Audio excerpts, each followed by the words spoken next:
Bismillahirrahmanirrahim. Assalamualaikum warahmatullahi wabarakatuh. Waalaikumsalam warahmatullahi wabarakatuh. Selamat siang Sobat Muardi, dimanapun Anda berada.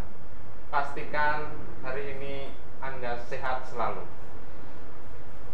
Ya, hari ini mungkin kita agak spesial ya, karena kita sesinya ada di siang ya. Pas jam makan siang, pas istirahat, pas santai-santainya, kita sedikit ngobrol-ngobrol tentang kesehatan. Nah, kesehatan apa yang kali ini akan dibahas? Kali ini bersama saya, Novianto, dari bagian forensik Rumah Sakit Dr. Muardi. Lalu apa yang kita bahas pada siang hari ini? Ternyata tentang tiroid, penyakit tiroid, atau gangguan tiroid, atau apa? Ya, mungkin masih agak sedikit awam mungkin. Ya, tentang. Saya ditemani oleh seorang pakar ya, yang saat ini sudah hadir di tengah-tengah kita semua ya. Seorang dokter spesialis penyakit dalam, dan kebetulan beliau adalah guru saya ya. Berarti wis tua. Ya, telah hadir di tengah-tengah kita Dr. Eva Nia Muzizilawati, spesialis penyakit dalam, MKes Finasim. Selamat siang, dokter. Ya, selamat siang Dr. Novianto, selamat siang Sobat Muardi. Jadi ini ceritanya lunch sambil santai ya. Iya, dokter. Meskipun kita nggak lunch ya. Sobat Muardi yang lunch aja deh, sambil dengerin kita ya, santai. Mantap, dokter. Ya. Kita pada siang hari ini akan membahas tiroid, dokter. Ya. Mungkin kan ya sedikit agak kemarin-kemarin pembahasan kita tentang vaksin COVID dan lain sebagainya, ternyata kita agak sedikit ke tiroid ya. Kalau setahu saya itu tiroid itu ya gondok, dok. Ya, kadang-kadang kan susah untuk menafsirkan apa itu tiroid. Mungkin sedikit penjelasan dari dokter. Oke. Jadi harus dibedakan orang awam ini antara gondok dengan gondongan ya, dok. Oh iya. Nah, itu yang sering awam yang keliru. Jadi dianggap kalau benjolan di leher itu paling ya gondongan. Nah, ini berbeda. Jadi gondok atau orang awam itu kalau nyebutkan sebagai gondok, kalau kita nyebutnya sebagai tiroid, yang lokasinya memang di daerah leher, regio leher, terutama di bagian depan. Cukup mudah sebenarnya untuk mendeteksi apakah memang tiroid atau gondok kita ini ada masalah ataukah tidak. Jadi sebelumnya saya mau menjelaskan sedikit, dok. Jadi tiroid atau gondok ini apa? Jadi tiroid itu satu organ yang cukup kecil tentunya dibandingkan dengan jantung, ginjal, dan organ vital yang lain. Tetapi dia luar biasa sekali fungsinya dan perannya untuk tubuh kita. Jadi dia organ kecil yang ada di leher bagian depan kita, yang bentuknya seperti kupu-kupu. Jadi ada bagian kanan dan kiri. Jadi bentuknya khas sekali seperti kupu-kupu, punya sayap kanan dan kiri. Yang di situ menempel di bagian belakangnya ada organ yang mengkontrol hormon kita juga, namanya paratiroid. Jadi organ kecil, tapi dia berperan sangat luas. Kenapa? Karena hormon tiroid yang ada di leher kita ini ternyata dia mengkontrol banyak hal. Satu, dia bisa juga mempengaruhi metabolisme lemak, protein, juga karbohidrat, dan juga dia ternyata juga berperan pada mekanisme kerja maupun elektrisitas dari otot-otot miokard jantung kita. Selain itu, tiroid itu juga berfungsi dan berperan sekali untuk pertumbuhan, terutama pada anak-anak ya. Terus juga tiroid ini juga berperan sekali terhadap refleks stimulasi atau kontrol beberapa hormon yang lain. Karena memang Tuhan menciptakan kita itu tidak sendiri-sendiri, semuanya saling sinergis. Sistem hormon di dalam tubuh kita itu dikontrol yang namanya bapak dari hormon kita atau master of gland kita itu namanya hipotalamus hipofise yang ada di otak. Yang itu nanti mengkontrol keseimbangan hormon, salah satunya adalah tiroid kita. Ya, jadi tiroid yang kecil ada di bagian depan leher kita itu kecil tapi luar biasa. Kecil-kecil jagoan dia katanya. Luar biasa sekali. Iya. Ya, terus mantap. Kemudian tiroid ini pada beberapa kasus itu kadang dan beberapa pasien tidak menyadari kalau sebenarnya dia ada masalah dengan organ tiroid ini. Karena tadi dipikir hanya karena tidak ada benjolan, ya sudahlah, mungkin dianggap bahwa hormon saya tiroid tidak ada masalah. Ternyata tidak, karena tiroid ini itu ada beberapa klasifikasi untuk kelainannya. Yang pertama adalah kita harus membedakan kelainan tiroid ini nantinya sebagai kelainan yang sifatnya anatomi struktural, bentuknya adalah satu benjolan, atau yang secara medis kita sebut sebagai struma. Ya, benjolan di tiroid namanya struma atau di organ tiroid kita. Atau gondok tadi yang disebut, atau ada nama lainnya goiter gitu ya. Yang itu kita sebut sebagai klasifikasinya kelainannya memang di anatomi strukturalnya. Yang bisa sampai berlanjut menjadi satu tumor jinak maupun tumor ganas, ya. Kemudian kalau kelainannya itu karena dia sebagai organ endokrin, juga kelainannya bisa fungsional dari kerja dari hormon itu sendiri. Bentuknya apa kelainannya? Yang sering kita sebut ada namanya, kalau tiroid ini terlalu berlebihan namanya hipertiroid, kalau dia terlalu lambat namanya hipotiroid. Dan ini penyebabnya pun juga ada macam-macam. Bisa karena autoimun yang kita sebut sebagai Graves, yang biasanya matanya disertai menonjol itu dok, sampai seperti melotot, jarang berkedip dan sebagainya, nanti kita jelaskan. Kemudian bisa juga karena penyebabnya penggunaan yodium yang berlebihan, konsumsi yodium berlebihan, kemudian pengaruh obat-obatan, kemudian juga faktor karena usia, dan juga faktor genetik yang kadang tidak bisa kita kontrol, karena kalau genetik sudah diturunkan dari orang tua, jelas ini bukan sesuatu yang bisa dimodifikasi. Ya kan, nggak bisa. Artinya kalau Dr. Novianto bentuknya seperti ini dari sononya, nggak bisa dirubah. Ya kadang akan berubah sendiri ini dok. Oke. Jadi itu dok. Jadi sangat menarik, organ kecil tapi dia berperan sangat luar biasa. Dan ini bertepatan juga kita diskusi kayak gini atau sharing seperti ini, kita ngobrol-ngobrol ini karena memang Januari Februari ini memang kita kenal sebagai bulan tiroid. Januari itu sebagai peringatan Hari Tiroid Dunia, yang Februari itu dikenal dengan Hari Kanker Tiroid Dunia. Jadi memang pas banget kita ngobrol siang-siang meskipun sambil pada lunch, enggak apa-apa. Kita habis ini makannya. Nanti saya ditraktir Dr. Novianto. Siap dokter. Jadi sedikit saya simpulkan, ada organ kecil banyak fungsinya ya dokter. Ya, terus tentang bulan Februari dokter, kita kan ada Hari Kanker Tiroid ya dok. Nah, ini yang akan kita sedikit fokuskan dokter. Jadi kan banyak itu orang-orang yang datang ke rumah sakit itu udah dengan kanker tiroid dokter.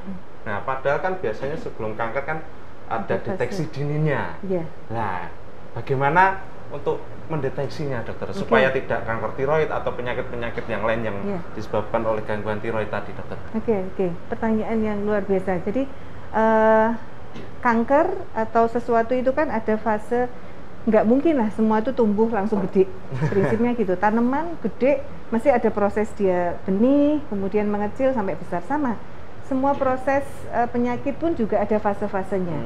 Sehingga tadi betul sekali deteksi dini atau tindakan pencegahan itu sangat diperlukan sekali. Dan sangat mudah dok untuk mendeteksi itu. Jadi salah satu yang bisa kita sharingkan ke Sobat Muardi adalah salah satunya Anda cukup butuh hanya cermin. Ya, jadi dengan cermin Anda bisa periksa sendiri tiroid Anda. Jadi tadi sudah kita sampaikan bahwa tiroid itu ada di leher bagian depan, tepatnya kalau laki-laki ada jakun ya dok, yang menonjol.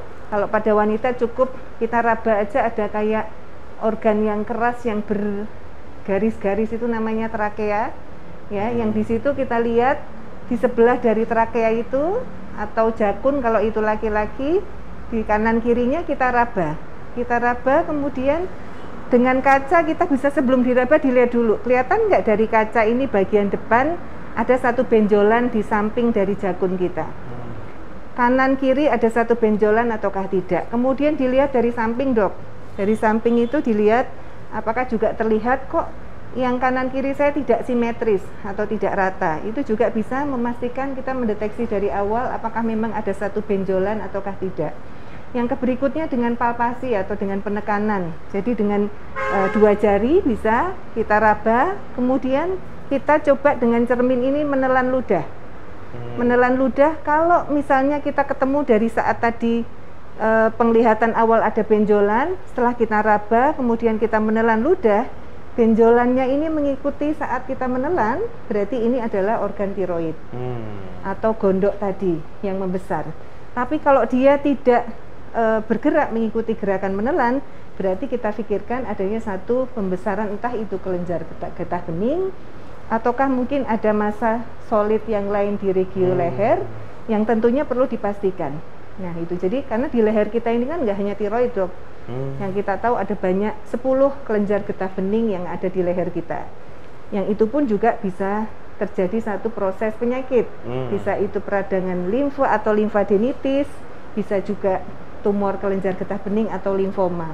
Sehingga membedakannya dengan tiroid adalah tadi kita lihat kalau lokasinya itu di kanan kiri jakun kita dan bergerak mengikuti saat kita menelan, berarti itu berarti ada pembesaran organ tiroid atau struma atau gondok tadi, ya. Kalau gondongan itu parotis, beda lagi, Dok. Orang awam itu kan suka kadang gondongan, gondok. Kalau gondongan itu kelenjar parotis di bawah telinga kita, ini jadi berbeda. Nah, ketika kita bisa mendeteksi secara dini atau awal bahwa oh, saya ternyata punya tiroid yang agak sedikit membesar atau membenjol, ada satu benjolan di organ tiroid kita, sehingga tentunya ini perlu ditindaklanjuti. Ditindaklanjuti dengan apa? Tentunya Anda harus konsultasi ke dokter untuk dinilai apakah ini gangguannya hanya anatomi struktural saja ataukah juga fungsional hormonnya juga terganggu. Tentunya dokter nanti akan menilai apakah dia ada tanda-tanda hipertiroid, Dok. Hipertiroid itu hormon yang terlalu aksesnya berlebihan, sekresinya berlebihan, yang tanda-tandanya adalah gampang, Dok. Nanti bisa dibuka di internet juga ada.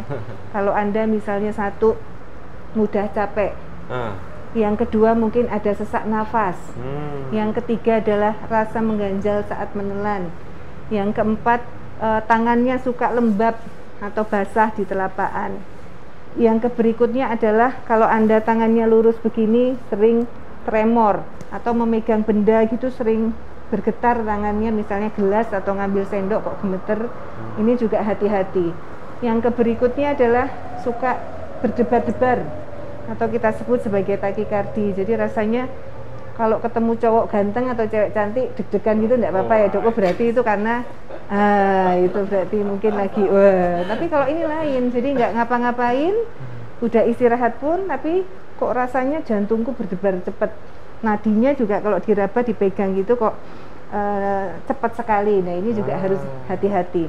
Sehingga kalau ada tanda-tanda itu, ada benjolan juga di leher, kita harus lebih hati-hati. Tidak ada benjolan pun, kalau ada tanda-tanda itu kita harus pikirkan kemungkinan ke arah hipertiroid. Siap. Kebalikannya hipo, Dok. Kalau hipotiroid kebalikannya. Kalau dia tadi berdebar-debar, ini justru dia lemas. Kemudian kalau hipertiroid itu dia banyak makan tapi berat badannya turun karena proses katabolisme tubuh yang terlalu cepat sehingga nggak jadi daging istilahnya. Kalau hipotiroid dia makannya banyak jadi daging, jadi orangnya gemuk. Nah ini beda. Dokter Novianto nggak gemuk kok, slim. Ya, dia masa pertumbuhan. Oh, masa pertumbuhan. Oke. Balita sehat. Jadi kalau yang hipo tadi makan banyak gemuk, yang hipertiroid makan banyak kurus karena hiperkatabolisme. Hipotiroid dia jarang berkeringat, kalau hiper dia banyak berkeringat. Kalau hipertiroid BAB-nya sering, buang air besarnya sering, bisa diare juga. Kalau yang ini malah konstipasi hipotiroid itu, jadi sulit untuk buang air besar. Sehingga kalau ada tanda-tanda ini dengan benjolan, berarti kita pastikan selain ada gangguan anatomi struktural bentuk nodul yang kita curiga entah itu tumor yang jinak ataukah itu yang ganas, berarti juga ada satu kelainan fungsional yang harus dipastikan apakah dia hipertiroid ataukah hipotiroid. Sehingga dokter nantinya mestinya akan melakukan pemeriksaan lanjutan hormon tiroid, yaitu TSHS maupun free T4 yang dicek di laboratorium untuk memastikan ini. Kemudian langkah selanjutnya apakah memang diperlukan satu tindakan biopsi untuk memastikan itu jinak atau tidak. Biopsi itu disuntik sedikit dok, di bagian benjolannya, jaringannya diambil, kemudian oleh ahli patologi anatomi untuk dipastikan secara histopatologinya bentuknya jinak atau ganas. Kemudian baru diputuskan modalitas terapi apa yang pas. Jadi gitu dok, deteksi dini setuju. Dan masing-masing orang bisa melakukan sendiri. Ya, terima kasih. Wah, penjelasannya sangat luar biasa. Jadi orang awam pun di rumah bisa ya dokter ya? Oh, bisa sekali. Ya, cukup dengan cermin, lalu kenali diri ya, apakah sering capek atau sering lemes, sering berdebar-debar. Ya, asal jangan nanti cerminnya dibelah ya dokter ya. Karena ada beberapa di rumah saya itu cermin saya belah dok, karena gitu. Ya, ada pertanyaan dokter dari Sobat Muardi. Wah, lagi-lagi tentang COVID nih dokter. Oh iya. Ya, berhubungan dengan tiroid. Apakah benar orang dengan gangguan tiroid tidak boleh divaksinasi? Ya, divaksin COVID mungkin ya di sini. Oh gitu. Alasannya kenapa dokter? Mungkin ada sedikit alasan. Ya, oke dok. Terima kasih dari Jenny Anastasia, ini perempuan dok ini. Ya. Nah, perempuan dok. Jadi Mbak Jenny Anastasia tanya terkait ini COVID dan lagi vaksinasi COVID lagi banyak disosialisasikan di mana-mana. Jadi kami dari ahli perkeni atau endokrin metabolik diabetes Indonesia terkait kasus tiroid. Jadi memang tiroid ini harus dipastikan dok, apakah dia tiroid yang autoimun ataukah bukan. Autoimun tiroid itu yang grave. Yang grave itu triasnya ada 3. Jadi matanya menonjol, kemudian ada benjolan bentuknya difus. Difus itu rata, jadi agak benjol tapi tidak yang berbenjol-benjol khasnya. Yang ketiga adalah ada tanda tirotoksikosis atau tadi yang saya sebutkan, berdebar-debar, banyak berkeringat, tangannya lembab, nggak tahan udara panas, kemudian suka tremor dan sebagainya. Kalau triasnya itu ada, kita berpikir dia sebagai autoimun tiroid. Memang kita harus pastikan betul saat ini dia secara fungsional hormonnya apakah sudah stabil ataukah belum. Artinya hormonnya euthyroid itu TSH-nya normal, free T4-nya normal ataukah tidak. Dan vaksin yang ada di Indonesia ini kan namanya Sinovac. Yang itu diambil dari kuman yang dilemahkan. Sampai sejauh ini memang dasar untuk istilahnya trial dan evidence penelitian risetnya untuk kasus tiroid yang belum terkontrol itu memang datanya belum banyak dok. Sehingga memang dipastikan kalau dengan gangguan tiroid Anda jangan buru-buru untuk divaksin. Karena memang trialnya ini belum lengkap, ujinya belum lengkap untuk kasus dengan COVID atau kasus dengan kelainan tiroid. Vaksinasi kan ini prinsipnya untuk preventif dok. Tapi kalau pada kondisi chronic disease, salah satunya adalah penyakit tiroid, ini harus dipastikan betul kondisi penyakitnya saat ini apakah sudah stabil atau tidak. Dan tadi kita harus melihat juga karena memang trialnya memang belum lengkap untuk ujinya terhadap kasus dengan gangguan tiroid untuk Sinovac ini. Gitu dok. Ya, terima kasih dokter. Jadi itu tadi penjelasan bagaimana kenapa orang dengan gangguan tiroid bukan dilarang atau tidak boleh, tapi sebentar ya. Biar yang efektif tahan dulu dok. Tahan dulu. Jangan divaksin dulu nanti daripada kenapa gitu ya dokter. Ya, kita sobat Muardi lagi dokter, ada pertanyaan dokter. Jadi ini malah lebih awam lagi dokter. Boleh tanya apa obat gondok? Mungkin di sini obat gondok itu apa ya dok? Gitu. Nah, ini agak ini sangat mungkin awam dan mengena ya. Mungkin bisa dijelaskan. Ya, dari Mbak Lucy Palusia ya. Jadi menanyakan apa itu obat gondok. Jadi gondok tadi istilahnya kan juga kita sebut sebagai penyakit tiroid tadi ya.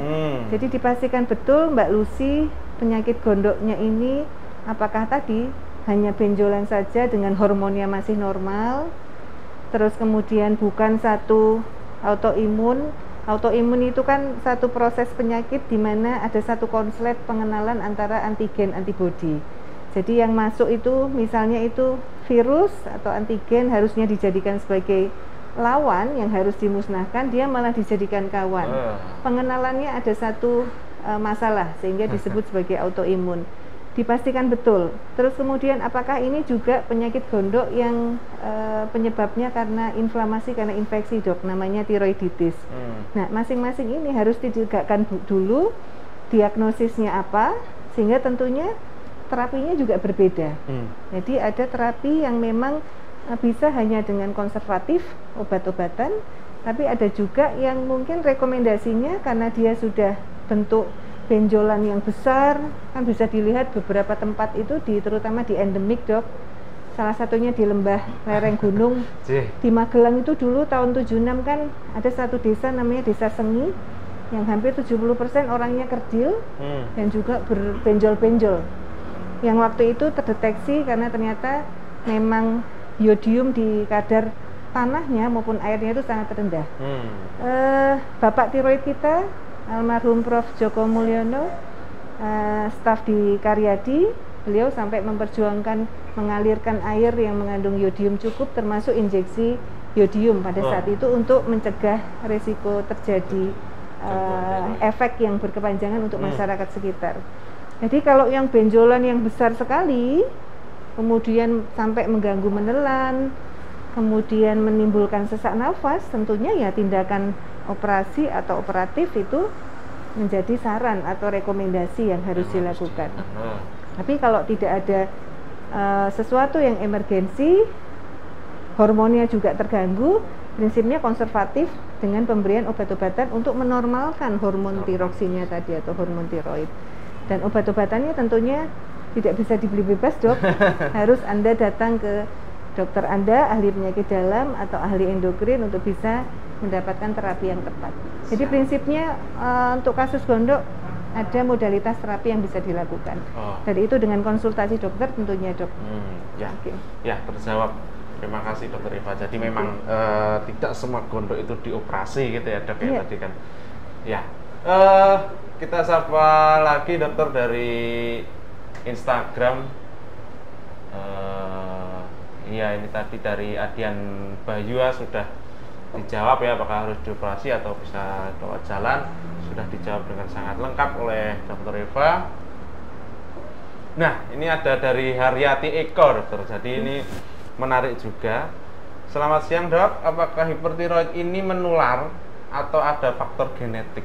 Ya, kalau faktor genetik mungkin tadi sudah disinggung sedikit. Kalau menular ini gimana ini? Iya, kayaknya enggak ya.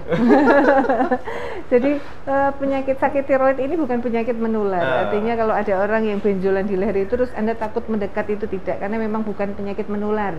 Kalau penyebab karena faktor genetik sudah kita sebutkan tadi bahwa memang bisa faktor genetik itu 30-40% penyebabnya karena genetik, tapi bukan penyakit menular. Jadi tidak usah terus menjaga jarak, terus tidak perlu. Ya, Agia dari Rulita Prabawati. Ya, ini izin bertanya, Dok, gejala hipotiroid dan hipertiroid karena autoimun apakah sama? Ya, tadi sudah disinggung ya, Dokter. Jadi untuk kalau hipotiroid itu gampangannya itu lemes, kalau hipertiroid itu berdebar-debar gitu ya, Dok. Ya. Mungkin next pertanyaannya dari Widya Dewi Meta ya. Siang, Dok, mau tanya apa saja faktor risiko gangguan tiroid? Apakah laki-laki lebih berisiko? Dan apakah ada pantangan makanan untuk penderita gangguan tiroid? Ya, oke. Dari Mbak Widya Dewi Meta ya. Terima kasih Mbak Widya. Jadi gangguan tiroid ini justru paling banyak angkanya pada wanita, Dokter. Jadi bukan pada laki-laki lebih banyak, karena pada wanita. Kenapa? Karena wanita ini secara hormonal berbeda dengan laki-laki. Kalau wanita lebih kompleks, ada namanya hormon wanita itu estrogen, ada progesteron, ada siklus menstruasi dengan adanya 1-2 hormon itu, sehingga wanita itu menstruasi, kalau laki-laki tidak, karena laki-laki hanya testosteron saja. Nah, pada kondisi seperti ini wanita sehingga lebih mudah, apalagi pada kondisi wanita yang seperti apa, terutama pada kehamilan, Dok. Nah, pada kehamilan ini menjadi satu hal yang penting. Kenapa? Karena pada saat hamil terjadi perubahan dari siklus dari hormonal wanita.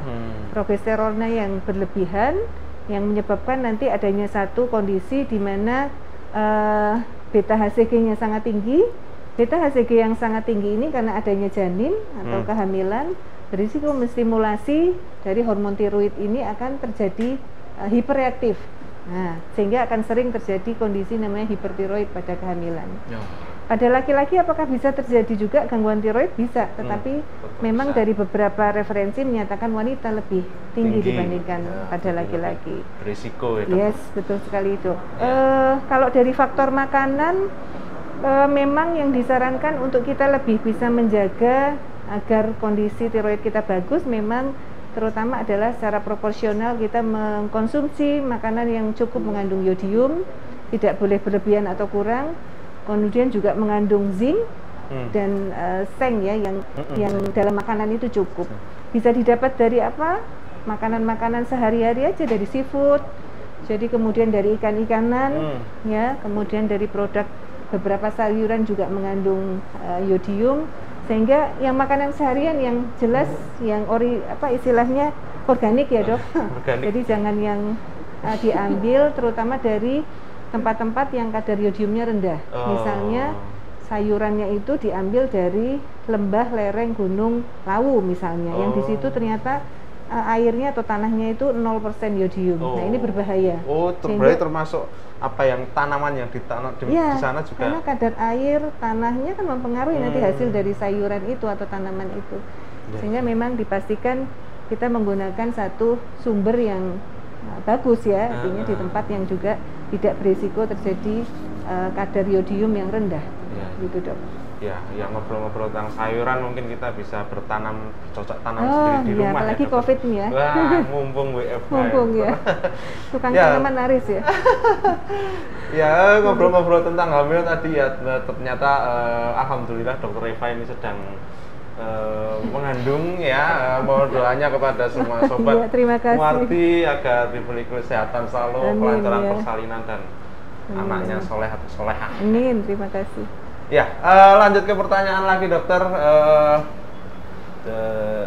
Dari Rulita Prabawati lagi. Jadi untuk screening vaksinasi, poin gangguan tiroid asal trias terpenuhi, vaksinasi ditunda gitu, Dok. Ini mungkin pegawai vaksin ini, Dok. Pegawai vaksin. Jadi petugas maksudnya, bukan pegawai. Monggo, Dokter tadi. Oke, Dok. Butuh pertegasan. Dari Mbak Ruli ya, Mbak Rulita. Dari Mbak Rulita. Jadi prinsipnya kalau mau vaksin, pastikan prinsipnya adalah kondisinya adalah sehat. Dengan kondisi yang sehat, diharapkan respon adanya satu vaksinasi yang diberikan ini tentunya optimal. Sehingga untuk dilakukan vaksinasi tentunya harus dilakukan screening. Nah, screening itu tidak hanya kelainan tiroid saja, Dok. Artinya jelas ditanyakan apakah dia mempunyai chronic disease yang lain sebelumnya.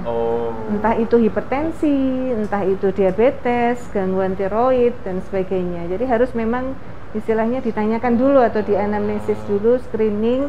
Kemudian jika diperlukan ya memang dia harus general check up kalau dia belum tahu kalau dirinya itu sehat ataukah tidak. Jadi dengan general check up ini nantinya tentunya di screening organ-organ vital, apakah ada masalah ataukah tidak, konsultasi dengan dokter tentunya, yang jika ada memang harus butuh pertimbangan khusus. Artinya memang vaksinasi ini memang terutama difokuskan pada terutama adalah pada manusia yang sehat. Jadi bukan pada kondisi yang sakit, dan sakit pun juga dipastikan dengan pengawasan dan kontrol dari dokter kondisinya stable. Itu, Dok. Jadi memang nggak bisa asal suntik, kamu sini langsung suntik gitu, enggak. Karena memang tetap risiko-risiko hal-hal yang berpotensi menimbulkan satu kegawatan dan juga risiko antagonis itu juga tetap harus dipertimbangkan. Ya, terima kasih, Dokter. Jadi tentang vaksin ternyata nggak hanya tiroid aja yang menjadi pertimbangan, tapi juga penyakit-penyakit kronis yang lain. Ya, lanjut ke Sobat Muarti lagi, Dokter. Ini ada Mufida ya. apakah hipertiroid menyebabkan kecemasan? Ya, tadi. Oh ya. Disinggung sedikit. Salah satunya jelas bahwa akan menyebabkan gangguan secara psikologis. Karena terkait hormon tiroid ini juga mengkontrol tadi sifatnya dia berhubungan dengan namanya master of gland kita yang ada di otak, yaitu hipotalamus hipofise, yang menyebabkan tadi beberapa gambaran hipermetabolisme yang menyebabkan tadi berdebar-debar dan sebagainya, yang juga pada beberapa kondisi menyebabkan respon gangguan dari faktor mood atau secara psikologis. Sehingga kadang pasiennya awalnya mungkin karena berdebar-debar tadi mengeluhkan beberapa keluhan nggak nyaman, akhirnya pasien berkelanjutan timbul namanya kecemasan. Nah, kecemasan sampai terjadi rasa takut yang berlebihan. Wah, kenapa nih? Jantungku berarti ada apa-apa ini? Kenapa kok berdebar-debar ini? Yang kadang juga ada pasien yang mungkin tadi bukan salah diagnosis, artinya ada satu yang belum terlacak, dipikir sakit jantung. Ternyata sebenarnya manifestasi jantungnya itu timbul karena kelainan tiroidnya ini. Sehingga begitu diberikan tata laksana yang baik terkait gangguan tiroidnya, akhirnya juga keluhan yang menyebabkan manifestasi di jantung ini menjadi membaik. Gitu, Dok. Ya, terima kasih, Dokter. Ya, ini ada salam dari Rumah Sakit Jantung Hasna Medika Cirebon. Wah, jauh juga ini, Dok. Wah, ya, salam sehat, Dokter. Jauh dari Cirebon ke sini untuk online ya. Ya, lagi dari Raya Faisa Az-Zahra. Waduh, ya kebetulan ini adalah beliau kayaknya penderita. Saya penderita tiroid. Harus periksa kemana, dokter spesialis apa? Oke, tadi sudah kita jelaskan. Sudah, siap. Bisa konsultasi kalau misalnya fasilitas vaskes terdekat itu dokter umum. Saya pikir dokter umum juga bisa menjelaskan untuk pemberian screening awal ya. Tentunya bisa mendeteksi awal, kemudian jika Anda memang ingin lebih spesialistik lagi, Anda bisa ke ahli internis atau penyakit dalam atau mungkin ke ahli endokrin yang di kota Anda mungkin Anda bisa cari, sehingga mungkin bisa dilakukan satu diagnosis yang tepat sehingga nantinya akan mendapatkan terapi yang sesuai dan tepat mestinya. Spesialis penyakit dalam ya, Dokter. Yeah. Tapi jangan ke spesialis forensik ya. Nanti Anda dibedah nanti ya. Divisum nanti ya. Otopsi. Ya, lanjut ke Sobat Muardi lagi. Wah, ini Sobat Muardi ini siang-siang nggak tidur siang tapi iya. penyimak. Iya, sambil makan siang soalnya. Ada pakar. Ya. Lalu ada dari Hafiz, Dokter. Siang, Dok. Anak juga tiroid sejak bayi. Tapi alhamdulillah sudah hampir 2 tahun tidak minum obat.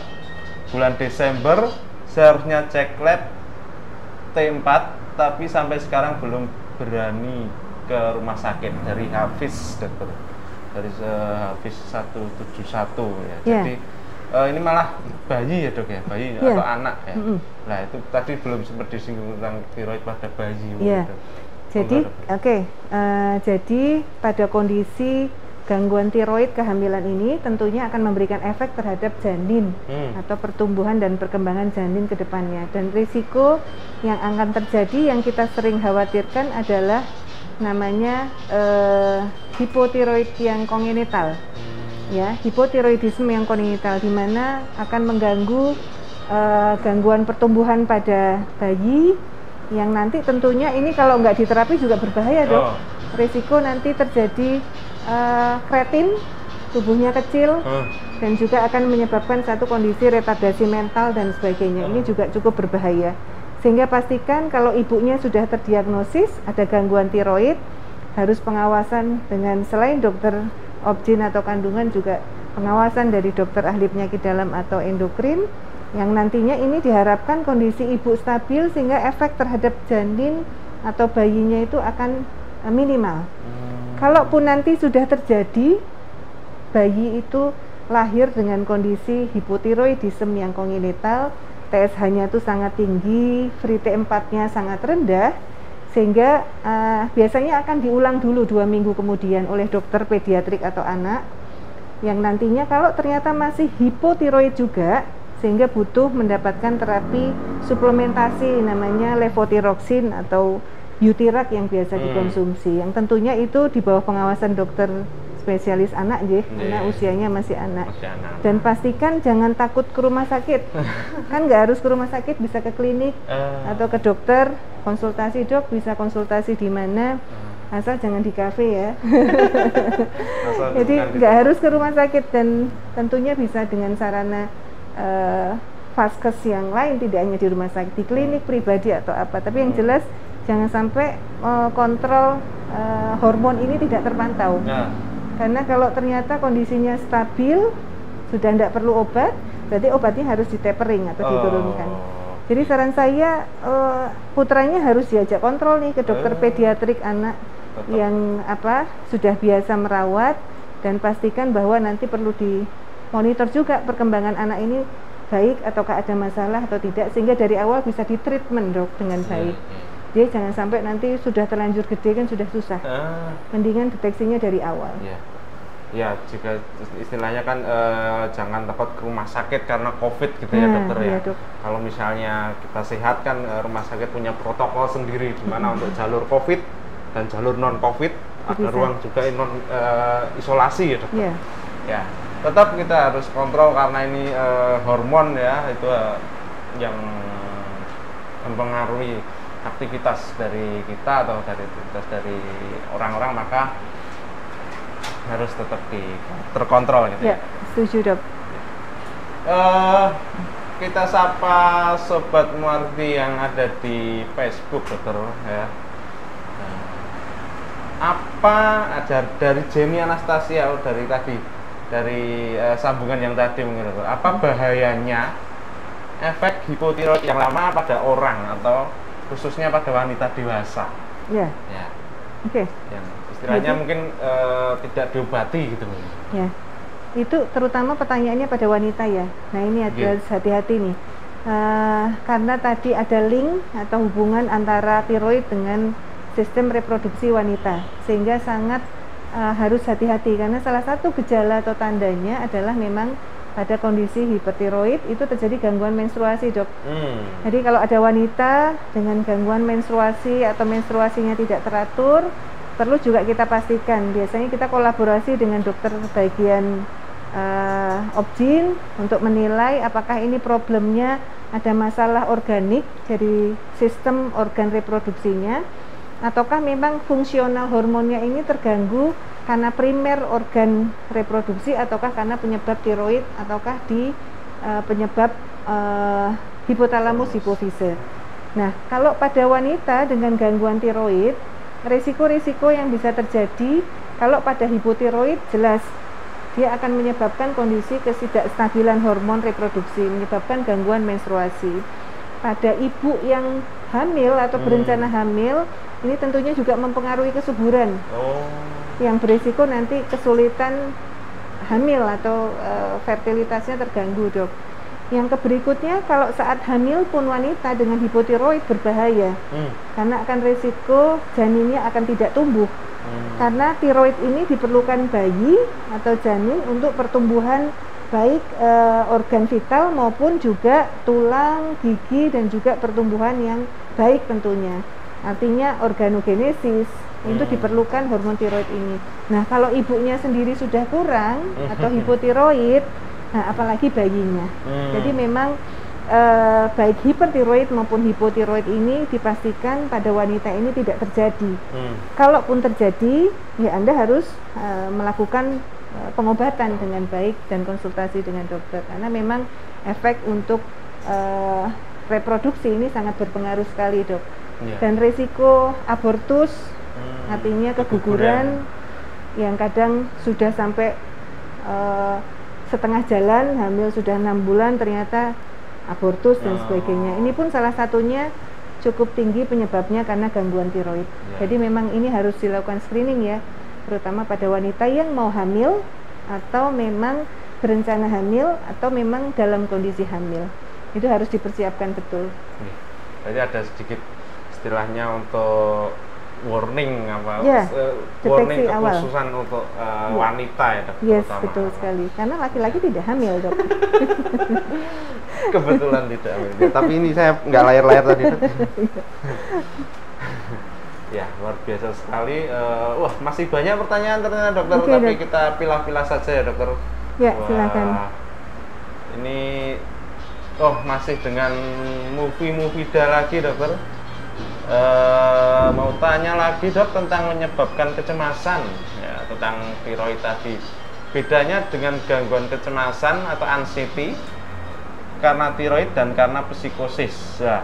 Ini mungkin Psikis. karena kecemasan karena tiroid dan mungkin dan kecemasan dengan gangguan jiwa. Ya. Wah, ini mungkin tenaga medis ini, Dok.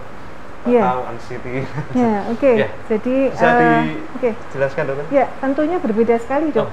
Artinya berbeda sekali. Kalau kecemasan yang karena faktor psikis atau psikosomatis, tentunya dari anamnesis atau kalau dokter itu kan akan menanyakan penyebab kecemasannya itu apa, dan mestinya ada satu problem mental disorder yang terjadi sebelumnya. Yang dia mungkin tidak disertai adanya tanda-tanda seperti yang saya jelaskan tadi untuk kelainan tiroid. Ini kalau murni penyebabnya karena psikosomatis. Tapi kalau dia kecemasan karena penyebabnya karena gangguan tiroid, jelas kecemasannya ini juga disertai gejala-gejala yang lain. Gejala yang lain ini yang saya sebutkan tadi yaitu gejala yang mengarah adanya satu gangguan secara fungsional hormon tiroid. Artinya cemas, tapi juga ada berdebar-debar, disertai mungkin mudah lelah, keringatnya banyak, tangannya lembab, tremor dan sebagainya yang kita sebut sebagai hipertiroid tadi. Jadi memang ini tentunya akan bisa dibedakan tentunya dengan melakukan screening atau anamnesis tadi oleh seorang dokter tentunya. Membedakan kecemasan ini karena mental disorder ataukah karena penyebabnya organik karena kelainan tiroid. Itu, Dok. Ya, jadi itu kalau misalnya apapun yang cemas tetap kita periksakan ke dokter gitu ya. Misalnya cemas karena kantong kosong tanggal tua ini. Wah, kalau itu cemas terus dokternya.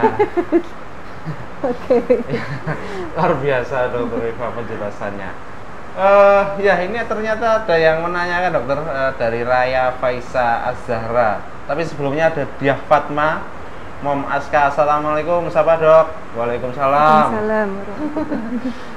Lalu ada Raya Faiza Az-Zahra menanyakan dokter spesialis endokrin di Solo di mana, Dokter? Nah, ini untuk petunjuk. Oh ya, Dokter dari Mbak Raya ya, Raya Faiza Az-Zahra. Dokter di Solo cukup ada beberapa pilihan, Dok, yang bisa Anda kunjungi. Jadi di Solo itu di tempat kita Muardi, Rumah Sakit Muardi, kita ada Dokter Suprianto Kartodarsono, kemudian saya sendiri untuk bagian endokrin, dan juga ada yang baru kami namanya Dokter Yulia Sekar yang juga itu di bagian endokrin. Kemudian di rumah sakit yang lain juga ada.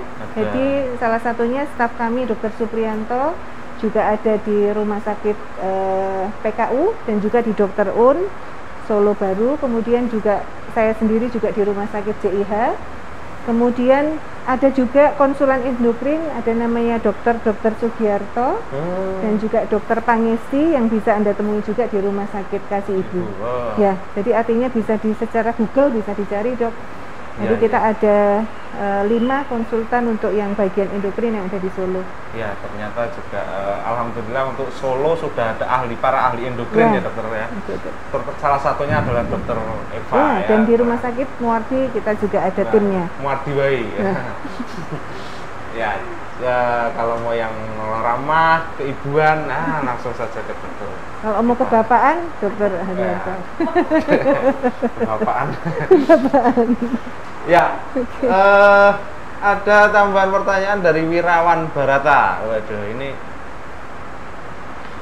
Dok, maaf baru gabung. Waduh, tadi mesti baru habis makan siang ini Mas.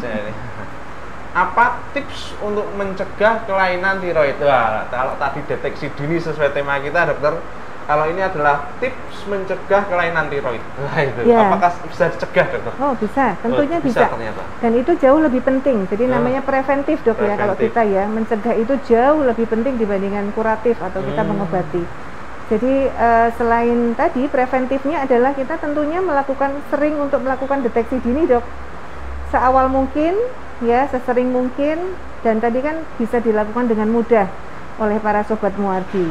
Kemudian pastikan juga tentunya Anda melakukan lifestyle modified yang healthy, tentunya dari pola makan, kemudian juga cukup istirahat, kemudian olahraga, exercise, yang setidaknya exercise itu dilakukan 2 hari sekali dengan intensitasnya 30-45 menit. Jadi itu kebutuhan kita. Kemudian juga selain lifestyle modified ini tentunya juga kita menghindari stres. Ya, memang nggak usah mikir tanggal muda, tanggal tua ya dok. Jadi semuanya muda aja, easy going istilahnya ya. Jadi menghindari risiko stres yang berlebihan. Kemudian juga perokok, hati-hati dok, karena perokok ini di beberapa penelitian juga berpotensi untuk menyebabkan satu gangguan pada organ tiroid kita. Kemudian juga yang tidak bisa dimodifikasi ya faktor genetik tadi. Artinya kalau kita punya saudara atau punya orang tua atau kakek nenek yang sudah dengan gangguan tiroid, berarti tentunya kita mempunyai faktor risiko. Karena kita punya faktor risiko, tentunya harus intens untuk melakukan screening dan konsultasi. Ya, ditingkatkan. Ya, jadi menurut saya bukan sesuatu yang sulit untuk mencegah, tetapi memang butuh satu motivasi kuat untuk selalu bergaya hidup yang sehat, dan juga tadi harus melakukan screening atau deteksi dini sering mungkin ya tentunya dok. Ya. Oh, baik dok. Jadi mencegahnya memang kita perlu yang namanya yang pertama lifestyle tetap ya dok ya. Lifestyle, dan untuk yang ada yang keturunan kita ekstrakan lifestyle kita ya lebih mencegah yang jelas. Mencegahnya. Ya. Mungkin ini ada pertanyaan lagi dokter dari Anita Gunawan dari Facebook ini dok. Wah, ini agak panjang ini dok. Boleh saya izin bacakan ya dok? Dok, saya 1 minggu lalu dirawat karena tipes dan lambung, dan sempat diswab dan hasilnya negatif. Tapi yang saya rasakan sekarang, suara saya makin serak dok, lidah saya nggak enak rasanya, terus tenggorokan rasanya kayak berdahak, padahal saya nggak batuk dok. Apa itu termasuk ciri-ciri tiroid? Oke. Wah, ini mantap. Mantap sekali ya. Komplit pertanyaannya. Komplit ini konsultasi kesehatan. Iya. Oke, Mbak Anita Gunawan ya. Jadi 1 minggu yang lalu habis mondok ya karena tipes dan lambung. Jadi kalau betul ini diagnosisnya adalah tifoid atau tipes, memang pengobatan tipes ini butuh waktu dok. Jadi 2-3 minggu recovery-nya. Dimana kita tahu kalau tipes ini kan infeksinya di saluran pencernaan, terutama adalah di usus kecil atau yeyenum ileum, yang dia namanya pencernaan kita itu adalah satu organ yang juga berperan untuk sistem kekebalan tubuh kita, sehingga menyebabkan satu kondisi yang kadang agak berkepanjangan gejalanya. Lidahnya masih pahit, kemudian nafsu makan juga mungkin masih belum baik dan sebagainya, butuh mungkin Anda harus tetap konsultasi kepada dokter nih, obatnya harus tetap dilanjutkan sampai berapa lama dengan dievaluasi masalah parameter klinis yang ada pada Anda. Kemudian swabnya COVID sudah negatif, berarti saat ini Anda tidak terinfeksi COVID tentunya.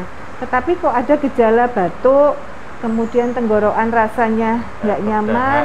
Nah ini tentunya juga dipastikan apakah ini infeksi saluran pernafasan atas tapi bukan COVID, artinya viral yang lain, yang tentunya menjadi tambahan atau mungkin infeksi sekunder selain adanya satu tipes tadi, yang tentunya Anda butuh konsultasi nih dan diperiksa dengan dokter yang merawat Anda. Artinya kalau bukan COVID masih mungkin virus yang lain dan butuh pengobatan tentunya. Kalau ini bukan mengarah kepada tiroid, karena memang kemungkinan besar adalah mungkin ada inflamasi radang di tenggorokan atau infeksi saluran pernafasan atas yang bisa penyebabnya viral atau mungkin bakteri sekunder dari tipesnya itu. Tapi kalau tiroid sepertinya butuh harus masih dilacak yang lain lagi. Itu sangat benar. Ya, jadi tidak segampang itu kita memvonis seorang itu tiroid ya. Kalau tifoid kan tadi mungkin COVID bisa ada konfirmasi, tapi kalau tiroid ada beberapa screening yang harus dilakukan. Ya. Lalu ya ini ada dari Mbak Jenny Anastasia lagi. Jadi bagaimana mitos atau fakta bahwa hipotiroid bisa menjadi kanker tiroid? Aduh, ini dokter, ini yang harus kita tegaskan dokter ya. Penjelasan dokter. Oke. Jadi hipotiroid dipastikan dulu ya, hipotiroid ini apakah dia autoimun ataukah bukan? Karena ada namanya hipotiroid yang disebut dengan Hashimoto, dok. Hashimoto. Yang penyebabnya adalah autoimun tadi, konsletnya sistem pengenalan imunitas kita. Nah, kalau itu penyebabnya karena autoimun atau Hashimoto, tentunya apakah bisa berkembang menjadi kanker tiroid? Masih sangat mungkin. Artinya baik hipertiroid maupun hipotiroid untuk berkembang menjadi satu cancer atau malignansi atau keganasan itu masing-masing mempunyai resiko. Ya, artinya ke arah sana. Tentunya dipengaruhi oleh apa? Ya, faktor genetik, ya, kemudian juga terkait tadi gangguan anatomi, berat ringannya anatomi struktural organ tiroid ini sendiri maupun secara fungsional hormon. Paling sering ke arah malignansi biasanya hipertiroid tuh. Dibandingkan hipotiroid, tapi tetap hipotiroid ke arah malignansi masih mungkin. Sehingga harus dipastikan. Dan harus juga dipastikan hipotiroid ini timbul apakah kos tindakan, dok. Jadi tindakan operasi yang dilakukan karena ada satu struma atau benjolan di leher sehingga tiroid semuanya diangkat. Namanya tiroid semua diangkat sehingga namanya pabriknya tidak bisa menghasilkan lagi hormon tiroid atau tiroksin. Sehingga terjadi namanya hipotiroidisme. Sehingga pada kondisi yang total diangkat tiroidnya karena adanya satu nodul atau tumor atau kanker atau apa, sehingga pasien setelah itu status hormonnya menjadi hipotiroid dan harus mendapatkan obat seumur hidup. Nah, itu tentunya harus juga difahami juga. Jadi memang apakah ini hipotiroidnya itu pos tindakan ataukah memang hipotiroidnya memang dari awal dengan disertai adanya satu benjolan yang dipastikan dengan biopsi, dok, tadi. Apakah sudah mengarah ke satu jinak ataukah yang keganasan? Wah, luar biasa sekali dokter penjelasannya. Jadi jadi kalau ini mitos atau fakta, jadi ini adalah bukan mitos gitu ya, dok ya.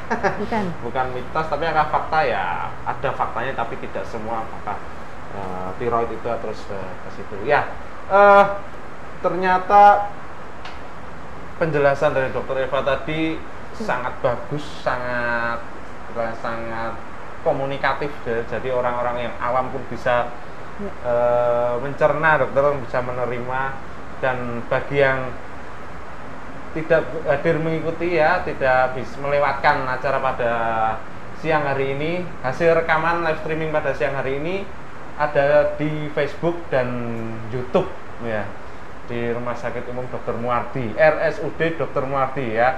Jangan lupa subscribe ya, like, komen, dan save kalau perlu ya.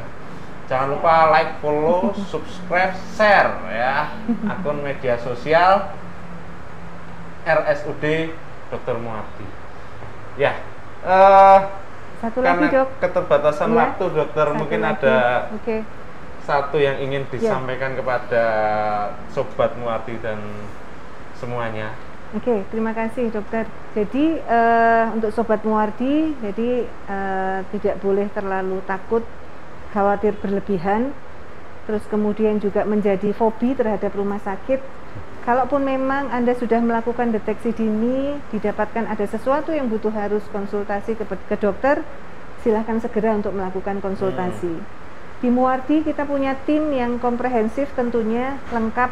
Jadi kami ada ahli endokrin, penyakit dalam, kami juga punya ahli untuk dokter bagian patologi anatomi, kami punya ahli dokter bedah onkologi, juga kami punya ini dalam ongoing proses kedokteran nuklir pada kondisi tertentu, pada keganasan atau kanker tiroid juga diperlukan ada satu modalitas terapi nuklir dengan ablasi yodium yang Muardi juga on proses. Semoga kita doakan bisa segera berjalan sehingga kembali kepada Muardi wae. Jadi untuk kasus tiroid kita punya timnya yang sudah sangat-sangat kompeten dan ahli di bidangnya. Dan tadi kasus tiroid ini kita memang pada kondisi tertentu membutuhkan satu tim yang secara komprehensif sehingga pasien pun juga akan tertangani dengan tentunya sangat baik tentunya. Insya Allah. Terima kasih, dok. Semoga bermanfaat. Ya, Sekian bincang-bincang siang pada hari ini, dokter. Terima kasih, dokter Eva. Oke, sama-sama, dok. Unia Muzizilawati, spesialis penyakit dalam Magister Kesehatan Pinasim. Ya, atas tengah kesibukannya beliau masih hadir di tengah-tengah kita pada siang hari ini. Ya, saya Novianto pamit undur diri. Kurang lebihnya saya mohon maaf. Wassalamualaikum warahmatullahi wabarakatuh. Waalaikumsalam warahmatullahi wabarakatuh. Sehat selalu, dok. Sehat selalu, dokter.